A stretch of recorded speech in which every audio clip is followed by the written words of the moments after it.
Changer ఈవెంట్కి మన పవన్ కళ్యాణ్ గారు రాబోతున్నారు. ఏ రేంజ్లో ఉంటుందన్నారు అచ్చా? ఇక చెప్పేది ఏముంది, ఇక ఓరక పవన్ కళ్యాణ్ రోడ్డు మీదకి వస్తేనే జనాలు ఉర్రుగులుగుతూ ఉంటారనమాట. ఓకే, అలాంటిది అబ్బాయి కోసం బాబాయ్ రావడం మామూలు విషయం కాదు. నాకు తెలిసి ఐఎమ్ అన్క్రెడిటబుల్.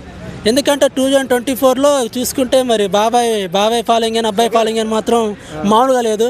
గ్లోబల్ స్టార్ అయిపోయాడన్నమాట రామ్ చరణ్. ఎక్కడ చూసినా చరణ్ జయించారు. మీరు చూసుకోవచ్చు, విజయవాడలో 256 ఫీట్ చరిత్రలు ఎప్పుడు ఎవరికి పెట్టలేదన్నమాట. కొంతమంది పెట్టారు, అంటే తక్కువ అనమాట, 223, 250, 236.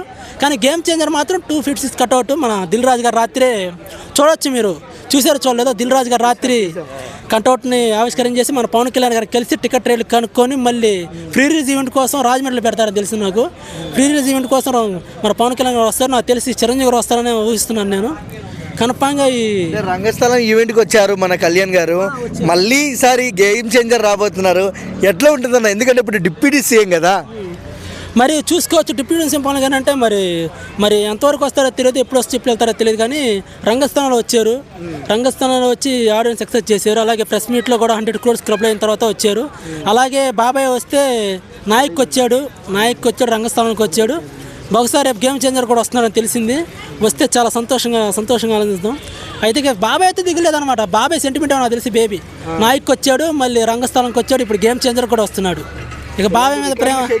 గేమ్ చేంజర్ రికార్డులు బ్రేక్ చేస్తాబా, చెప్పేదాన్ని. ఎందుకంటే శంకర్ గారు మాత్రం బ్రేక్ రికార్డ్ చేస్తారు. ఎందుకంటే ఆయన యూనిక్ స్టైలే వేరు కదా. ఎప్పుడో 2012, 2014 రోబోకే 100 రూపాయలు టికెట్ పెట్టి ఎంతో కలెక్ట్ చేశారు.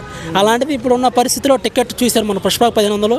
మరి గేమ్ చేంజర్ 90% షేక్ చేసి సార్. ఎందుకంటే గేమ్ చేంజర్ సార్. అక్కడ ఫ్యాన్ మీరు చూసుకోవచ్చు. ఫీలింగ్ సాంగ్ కానీ సాంగ్ 12 అవర్స్లోనే 24.7 millions రావటం అంటే మామూలు విషయం కాదు. ఒక శంకర్ గారు మ్యాజిక్ అది. శంకర్ గారి మ్యాజిక్కి గ్లోబల్ స్టార్ రామ్ చరణ్ వాళ్ళ ఫీలింగ్. అలాగే జానీ మాస్టర్ కూడా ఈ సంవత్సరం మంచి 2025 బెస్ట్ సాంగ్ ఏంటంటే దోప్ సాంగ్ అనమాట. నేషనల్ అవార్డు కన్ఫామ్గా వస్తుంది జానీ మాస్టర్కి, రామ్ చరణ్ గారికి.